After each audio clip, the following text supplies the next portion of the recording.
E aí galera, tudo bem por aí? Hoje eu quero falar com vocês sobre a minha jornada de 2 anos para conseguir ser aprovado no PhD. Para vocês que me acompanham no Instagram, vocês já sabem disso, compartilhei lá com vocês. Mas se porventura você está vindo direto do YouTube, sim, eu fui aprovado para fazer PhD em psicologia na Universidade de Western Michigan, nos Estados Unidos. E, cara, foi uma conquista assim para mim, porque foi uma coisa que eu dediquei realmente 2 anos da minha vida fazendo ali, em paralelo, claro, com a minha vida, seguindo a minha vida. Mas realmente foi algo que, enfim, que eu me orgulho muito de ter conseguido, porque talvez tenha sido a primeira coisa que eu. Sabe quando você. Não sei se é a primeira, mas é a primeira experiência de ser testado em algo. Eu sei, já fui testado em várias coisas, faculdade, escola e tal, mas é um lance de. É um objetivo de meio, curto prazo, médio prazo, onde todos os dias eu tinha que fazer aquilo para garantir. Esse é o ponto, né? Acho que talvez seja a primeira conquista que eu tenha feito na minha vida que exigiu de mim dedicação todos os dias ao longo né, dos meus dias e que exigiu que eu realmente abrisse mão de outras áreas da vida. Acho que esse é o ponto que eu quero dizer. De toda hora tá tomando decisões e fazendo coisas, mas talvez essa tenha sido a que eu mais precisei focar e fugir do padrão, né? No sentido do padrão do meu comportamento, de ser mais tranquilo, de fazer as coisas ali na boa e tendo uma vida equilibrada. Eu tive que sair do equilíbrio para fazer. Enfim, quero contar aqui para vocês como foi essa jornada. E para contar sobre isso, eu preciso voltar na psicologia, tá? Eu realmente não sei se isso é um assunto que todo mundo se interessa sobre o PhD. Eu sei que tem muita gente que não sabe nem o que é isso, então eu vou tentar explicar também. Mas vamos lá. Eu fiz psicologia, né? Eu tenho a formação de psicologia pela Universidade de São Judas, aqui em São Paulo. Então são 5 anos de graduação. E ao longo de. Eu posso até, inclusive, em outro vídeo, falar o porquê que eu escolhi a psicologia, que também é uma outra história. Mas, como aqui o foco é o PhD, vamos lá. Eu fiz psicologia há 5 anos e desde o início da minha graduação, do primeiro dia da minha graduação, eu sabia que eu queria ser clínico, que é o que eu hoje sou. Hoje eu tenho quase 3 anos de prática clínica depois de ter me formado. Então, eu sempre quis ser clínico, né? Trabalhar como psicólogo ali, naquela coisa clássica de todo, né? De você ir no psicólogo, falar dos seus problemas e o psicólogo te ouvir, fazer alguma intervenção de acordo com o que ele sabe. Então, eu sempre quis isso desde o início da graduação. E a graduação é muito mais que isso, né? Ela não fala só da clínica, ela fala da psicologia como uma ciência geral, né? Vários aspectos. Então, infelizmente, gente, eu aproveitei pouco a minha graduação, porque apesar de querer muito ser psicólogo, eu eu usei esse tempo dedicado à graduação de uma forma muito ruim. Então eu não era um aluno dedicado, eu estava o menos possível na universidade. Sabe aquele aluno que quando precisar, quando puder faltar, vai faltar, faz os trabalhos no dia seguinte. Eu fui é bizarro assim, né? Eu nem sei se vocês sabem disso, né? Porque acho que talvez quem me acompanha no Instagram e vê o quanto eu gosto do meu trabalho não imagina o péssimo aluno que eu fui, né? Só os meus amigos sabem, né? Os amigos que me aguentaram aqueles 5 anos sabem que eu era um cara não muito dedicado, né? Gostava dos assuntos, me empenhava nas apresentações, apresentava com muita vergonha, estudava o que tinha que estudar, mas eu não lia para além do que precisava na universidade, eu não fazia nada para além né, do que precisava ali, porque foi um momento da minha vida que eu acho que talvez tenha sido apático com relação a o que eu queria da vida. Sabe, sabe quando sua vida dá um estalo e você fala, meu Deus, eu preciso fazer as coisas, eu preciso dar certo, olhar para minha carreira, guardar dinheiro. Você entende? Pra mim deu aos 24, 25 anos. Hoje eu tenho 29. Então a psicologia entrou num momento meio apático da minha vida. Mas enfim, fiz o curso, nunca foquei em ter experiência de pesquisa na graduação. Tudo que envolvia, e é até engraçado, porque tudo que envolvia alguma coisa com relação à academia, né, pesquisa científica, iniciação, estatística, tudo isso para mim era era uma grande não tô nem aí. Eu evitava esses assuntos, eu não gostava de pesquisa, não me via como talvez um professor, um pesquisador. Ainda não me vejo como professor, né? Pelo menos não no Brasil, porque eu sei que é uma profissão muito difícil. Mas, enfim, não me via antes. E acho que talvez também eu não me via por conta. Vou pôr aqui, né? Vou pôr meia culpa de que eu era um cara apático. Mas eu também vou colocar ali a culpa na universidade de não mostrar pra nós ciência, né, na psicologia como algo legal, né? Como algo divertido de ser feito. É sempre um negócio chato, regras da ABNT, né? Você tem que fazer o artigo de X e Y, mas você não sabe o porquê, então nada te motiva, tudo é chato. E aí você não quer, né? Você quer ir pra prática, aprender o que é útil para a vida das pessoas e sair da faculdade assim que possível com o seu diploma. Era assim a minha cabeça. Mas, fazendo aqui um retrospecto da minha vida, quando eu passei no PhD, eu fiquei pensando, cara, eu não comecei a gostar de pesquisa, de, né, ter curiosidade por ciência nos últimos 2 anos. Aquela sementinha já tinha sido plantada em algum outro momento da minha vida. E aí eu fiquei refletindo sobre isso, né? E eu vou trazer 2 pontos aqui, provavelmente não são os únicos e talvez não os mais importantes, mas são os relevantes que eu lembrei.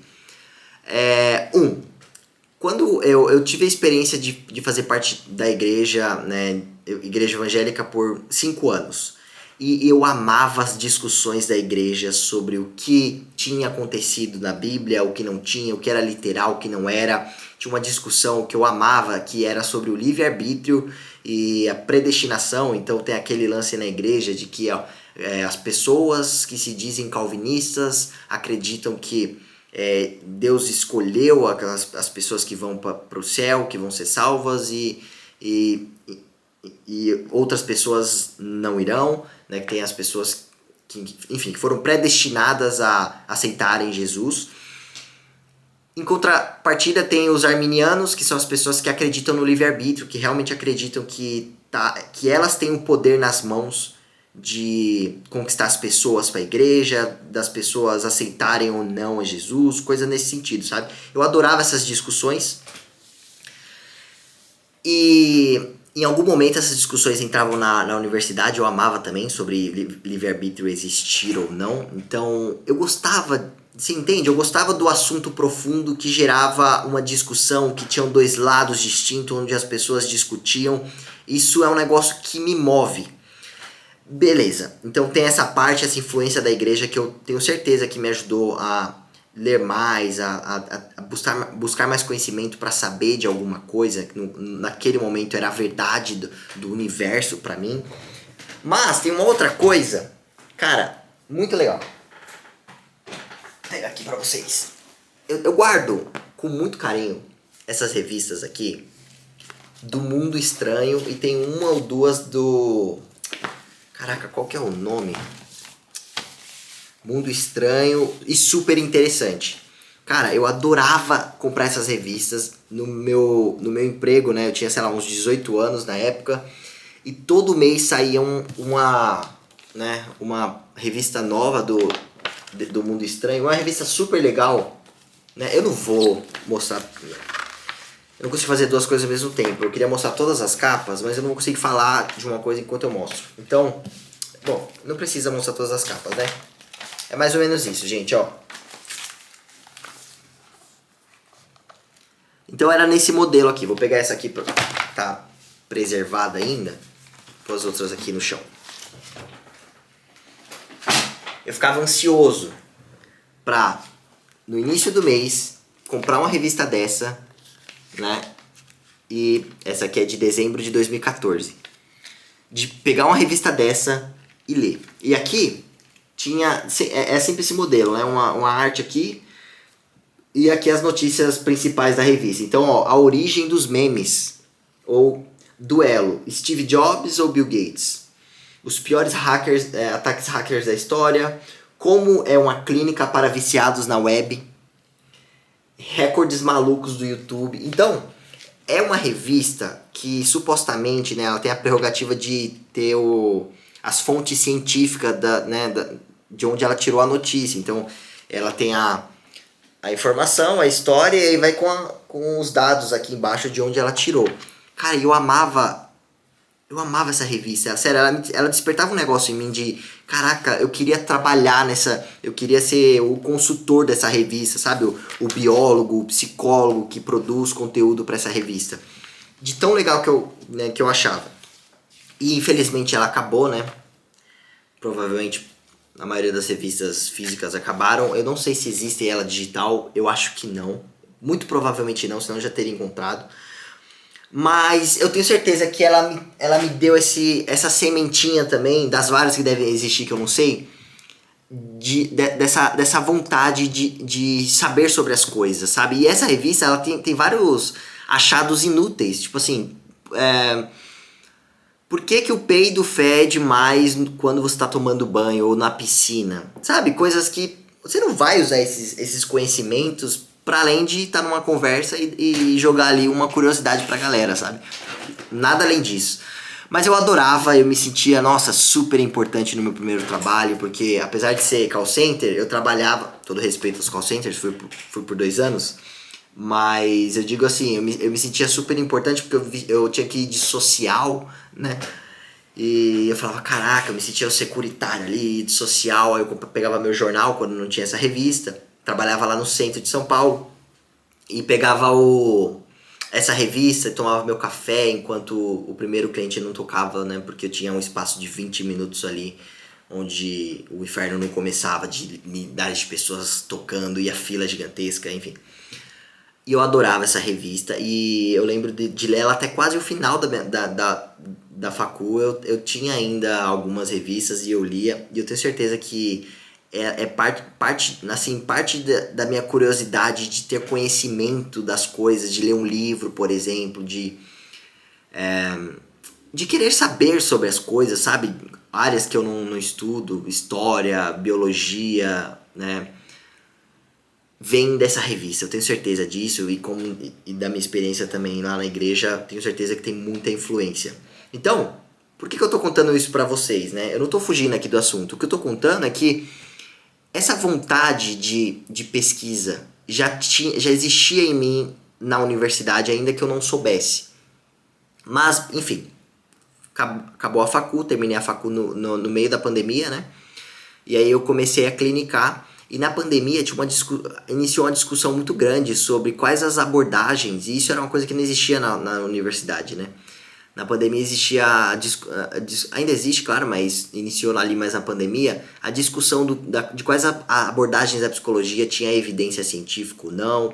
E aí tem uma discussão calorosa até hoje, né, na internet ou até talvez na academia, sobre quais as abordagens têm evidência, ficaram no passado da psicologia. E eu me amarro nessas coisas. Acho que onde tem discussão eu gosto. Eu sou, né, assim como todos vocês, né? A gente tá na internet, a gente gosta de confusão, de ver briga, né, de ver assuntos diferentes. Isso empolga a gente e isso me empolga. Então eu realmente comecei a pesquisar mais na psicologia, né? A estudar mais, a pegar algumas referências para entender, para estar por dentro da situação, para ler. E aí eu fui aos poucos, né? Enquanto eu continuo atendendo, claro, aqui no Brasil, e aos poucos eu fui querendo aprender como ler um artigo, por exemplo, como ler bem um artigo, entender um artigo científico, super difícil. E aí eu fui aos poucos caminhando para a ideia de, cara, eu acho que eu vou fazer o mestrado. Né? Eu acho que eu vou fazer o mestrado, eu quero ter experiência com pesquisa, em paralelo com a clínica. Eu pensei, vou fazer o mestrado. Ótimo, perfeito. Aí eu comecei a pesquisar o mestrado. É engraçado que eu tô falando do vídeo Minha Jornada de 2 anos para o PhD. Só que eu tô falando de tudo antes de eu decidir fazer o PhD, né? Pra vocês verem aqui que eu espero que esse vídeo não seja muito longo. Eu vou tentar fazer com que ele não seja. E aí eu falei, vou fazer um mestrado. Beleza. Fiquei pesquisando para ver como fazia um mestrado no Brasil, né? Como fazer um projeto. Precisou de poucos dias para o algoritmo do Instagram perceber o que eu queria e me entregar vários perfis de pessoas que ajudavam a fazer projeto de pesquisa, como achar vaga para mestrado. E aí apareceu para mim as meninas do PhD nos Estados Unidos. PhD nos USA, é o arroba delas no Insta, eu vou deixar aqui embaixo. E aí apareceu, eu estava muito próximo de um evento delas, onde elas iam dar mentoria com passo a passo de como aplicar para fazer PhD nos Estados Unidos. E aí eu fui descobrir, né, nessas 4 aulas gratuitas que elas deram, na época o meu inglês era péssimo, né, há 2 anos atrás, era péssimo, então pra mim nem era uma ideia, estudar fora era uma coisa muito distante, né? Eu acredito que quando eu falei pras pessoas no Instagram que eu ia fazer fora, muitas pessoas falavam comigo, né? Quando eu encontro meus amigos e tal, eles falam, caraca, o que você fez, né? E parece um negócio muito distante, né? Como assim você vai fazer uma pós-graduação fora? Eu nem sabia que você falava inglês, né? Sabe? Tipo, é possível? Como que você fez isso, né? Então, cara, o trabalho dessas meninas é incrível. Elas mostram que sim, é possível, e não só é possível, como, digamos assim, não é que é fácil, mas existe um passo a passo que se você seguir, você consegue, assim como você conseguiria no Brasil. Se você é apto para fazer no Brasil, você é apto para fazer fora. Esse é o ponto, né? Então eu já tinha graduação, você precisa de uma graduação para fazer o PhD. Lá é diferente, né? O PhD seria, gente, o equivalente aqui a um doutorado. Então imagina, né? Você tem a graduação, você faz o bacharel na sua área de atuação, de interesse, e aí o nível acima é o mestrado, certo? Quando você termina o mestrado, no Brasil, você é apto para fazer o doutorado, que seria ali o nível mais alto da academia, né? E aí tá, você tem o doutorado. E aí nos Estados Unidos e em outros países você tem o PhD, o doutorado. Só muda o nome, na real é um doutorado, né? Mas o ponto é, né? Qual que é a parte legal disso? Quando você tá na graduação, nutrição, medicina, advocacia, psicologia, não importa. Quando você está na graduação, você está consumindo todos os achados ao longo da história sobre a sua área de interesse, certo? Então, tudo que foi descoberto na sua área, você vai estudar para você aplicar na sua carreira, para você virar professor, para qualquer coisa, certo? Você vai estudar aqueles conhecimentos que foram descobertos e consolidados naquela graduação de 4 a 5 anos. Quando você vai para pós-graduação, o mestrado e depois um doutorado, você vai para uma área onde as coisas não foram descobertas. Ou seja, você está ali no limite, né, do que a gente tem de conhecimento sobre algo em específico. Cara, isso para mim, esse argumento para mim é sensacional. E é por isso que eu decidi fazer o PhD e antes o mestrado no Brasil. Já vou voltar ao porquê, como foi tentar o PhD fora. Mas só explicando pra você. Você entende que quando eu pegava essas revistas aqui, com um monte de coisa desatualizada, óbvio, né? Sobre conhecimentos gerais, né? Tinha revistas aqui, por exemplo, Caraca, eu tinha várias revistas aqui sobre psicologia mesmo, né? Revistas dedicadas à depressão, ansiedade, com artigo científico explicando tudo mastigadinho. Cara, essas coisas me empolgam muito. Aí eu penso assim, cara, eu vou fazer o PhD, eu vou ter a oportunidade de não mais ou não somente consumir pesquisas, mas produzir as pesquisas, expandir os limites do conhecimento, claro, né? De uma área muito específica, de um assunto muito específico, né? Mas você vai descobrir algo novo, você vai descobrir um fenômeno que ainda não foi descoberto. Isso para mim é sensacional. Tá nesse limite do que a humanidade sabe sobre um assunto da psicologia, isso me empolga num nível absurdo. Né? E eu tô tendo a experiência de fazer parte de um grupo de pesquisa aqui no Brasil, e eu fiz um vídeo, o vídeo anterior foi sobre comportamento governado por regras, você pode ver depois, que a gente está fazendo isso, a gente está estudando o conceito, estressando o conceito, sabendo, entendendo onde as pessoas não sabem sobre ele, onde ele é confuso, para onde ele pode ir. Isso é muito legal, isso me empolga num nível muito grande. Então, por isso que eu decidi fazer o mestrado e por isso que depois eu decidi fazer o PhD nos Estados Unidos. Por conta da importância, né, assim, do quanto isso soa pra mim importante, né? E eu sei que, pô, tá se levando a sério demais, não é tão importante assim. E não é mesmo, é só, né, um cientista é só uma formiguinha produzindo conhecimento em um universo vasto de outros conhecimentos. Mas é um jeito de seguir ali, né, com coisas que são importantes pra mim, com coisas que eu valorizo. E para além, né, de ganha muito dinheiro ou não, e a resposta é não, para além eu tá dentro de um trabalho que eu gosto, sabe? Ter uma rotina que eu gosto. Pra mim era sonho estar 100% vivendo de psicologia e hoje eu tô. Então, daqui a um mês e meio mais ou menos, eu vou estar vivendo de pesquisa. Eu vou estar de novo num ambiente que eu gosto, estudando, sendo pago para isso. Então, pô, isso para mim é uma satisfação de vida para além de onde eu vou chegar. Eu gosto da rotina de você poder estudar, né, se encontrar com um grupo de pessoas para falar daquele assunto, dar aula, falar para as pessoas sobre determinados assuntos que são interessantes ou que são até melhor ainda, são úteis para ela, que melhora a vida da pessoa do outro lado. Então, cara, essas coisas todas me empolgam demais. Por isso que por isso que eu tive disciplina o suficiente nesses últimos 2 anos para perseguir o PhD. E aí na parte mais, né, indo para a parte mais prática da coisa, as meninas passaram todo, né, eu comprei a mentoria dessas meninas do PhD nos Estados Unidos e elas passaram todo o passo a passo, como você mandar e-mail para um professor, né, o que você falar no e-mail, como você relacionar a sua pesquisa com a pesquisa que o professor produz na universidade. Elas lá dentro elas dão acesso ao curso de inglês para você se preparar para o TOEFL, que foi uma prova um inferno na minha vida. Eu fiz 7 vezes o TOEFL, mas parte é culpa minha porque eu perdi prova por horário, eu errei. Eu posso contar depois também, foi um negócio à parte o TOEFL, porque realmente eu sofri para chegar na nota que precisava, né, que é os 80, né? É uma prova que vale 130 e você tem que tirar no mínimo 80 na maioria das universidades dos Estados Unidos para você receber ali o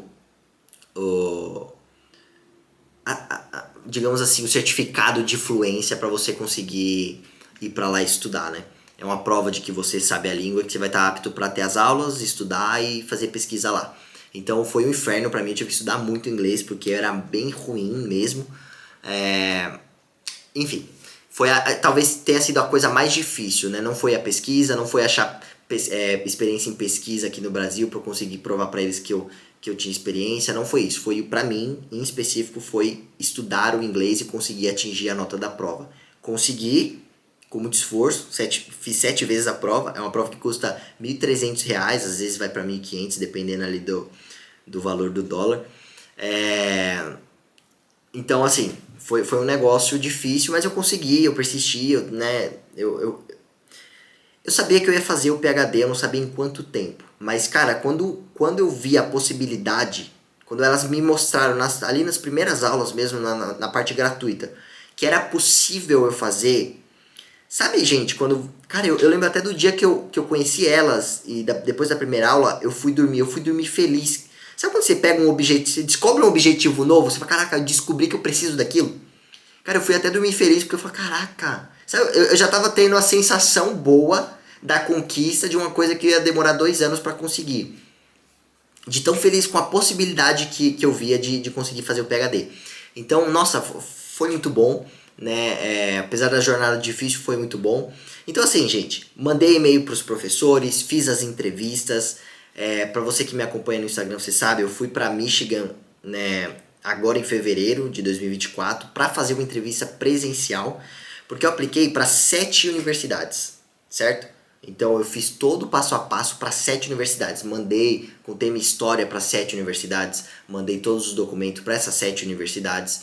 Né? Eu tenho uma pós em neurociências EAD que me ajudou bastante, né? Porque como eles não sabem o que é pós, né? Porque lá não tem esse negócio da pós, é mais normal mestrado, doutorado. Tem um problema de títulos, né? Que o Brasil usa, que eles usam, que fica uma coisa meio confusa. Então, a pós me ajudou eu senti nas entrevistas que ela soava como um mestrado para eles. só que não era, então eles me davam o benefício de ter feito uma pós. Eu achei ótimo, porque apesar de ser PhD, foi muito boa, né? A pós em neurociência eu gostei bastante. Então, me ajudou. Perdi o raciocínio aqui, por que eu tava falando disso? Meu Deus.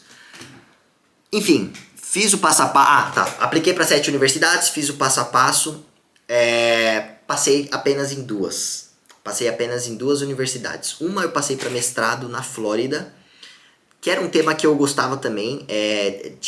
Era sobre análise do comportamento aplicado a jogos, super legal. Mas não era uma bolsa de 100%. Então eu já descartei a possibilidade, porque na minha cabeça eu não quero mais pagar, né? Eu paguei minha vida toda para fazer, né, as faculdades, as duas que eu fiz.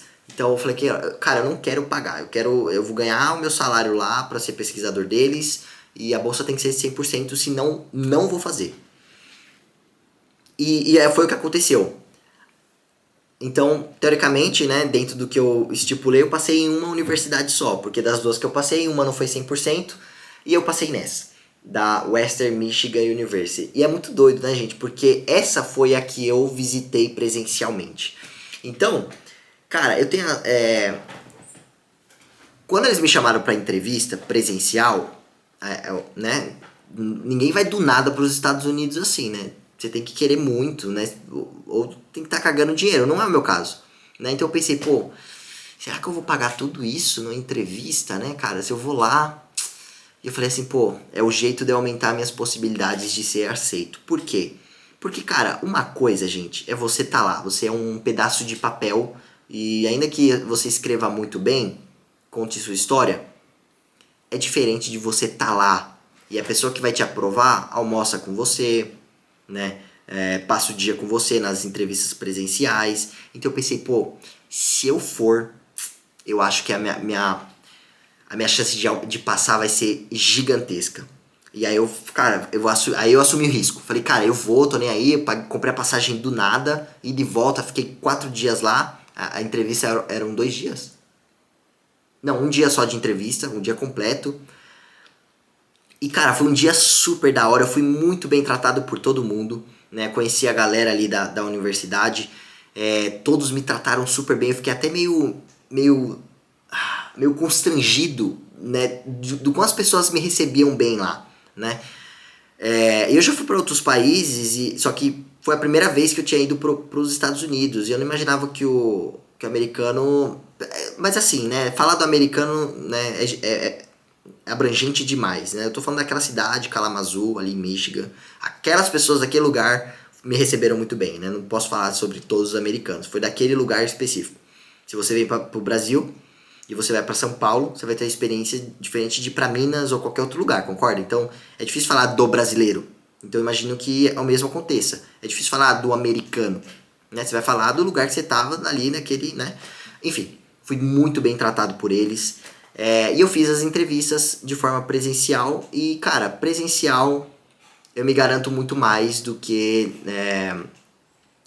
online, né? Então, com certeza eu fui muito bem, né? Porque eu já fui um cara muito tímido, hoje eu não sou tanto. Então, isso me ajudou demais, né? Porque, pô, eu lembro das pessoas ficarem admiradas de eu ter saído do Brasil para fazer uma entrevista, né? Então eu fazia questão de falar pra galera ali, meio que parecendo despretensioso, mas eu fazia questão de falar pra galera que eu tinha saído do Brasil, eu morava no Brasil, estava indo pra lá só para a entrevista e eu voltaria pro Brasil, né? Pra eles saberem o quanto eu queria aquilo. E, cara, rolou, né? Eu passei com a bolsa de 100%.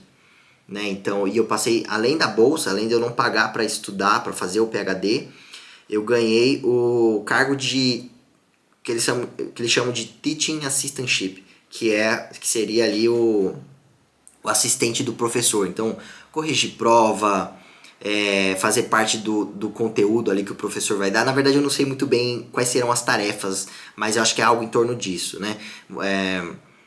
Talvez dar possíveis aulas para alunos que estão com nota baixa, talvez, né? Mas, enfim, eu vou ter um cargo ali que eu vou receber um salário para fazer esse cargo, e em paralelo eu vou estudar lá, e também vou fazer parte de um laboratório de uma outra professora. E E aí que eu vou poder fazer a minha pesquisa, provavelmente, né? Vou descobrir ali o que eu vou pesquisar. Então, cara, foi basicamente isso, né? Quando eu decidi, né? Já estou encerrando aqui, mas quando eu decidi fazer o PhD, eu pensei na questão de sair do país, não porque, nossa, eu amo os Estados Unidos, meu Deus, apaixonado, meu sonho tá lá. De verdade, nunca pensei isso, né? Tenho amigos que moram lá, acho super legal a experiência de você estar em um lugar, seja ele qualquer, um lugar diferente, com cultura diferente, acho a ideia interessante de você tentar se adaptar, de você perceber como as pessoas agem, né? O que as pessoas falam, o que elas sentem, o que elas se importam. Acho essa ideia muito legal, mas sempre me vi como uma pessoa viajando e voltando. Mas, depois que eu descobri que era algo possível, por que não? Né? Por que não fazer os dois ao mesmo tempo? Né? Ter uma experiência no país que mais produz pesquisa no mundo e ao mesmo tempo ter a possibilidade de aprender uma cultura diferente, conhecer gente nova de outros lugares. Acho que do ponto de vista pessoal é incrível, concorda? Do ponto de vista pessoal, pô, vai agregar demais pra mim, né? Então é tudo pela experiência mesmo, né?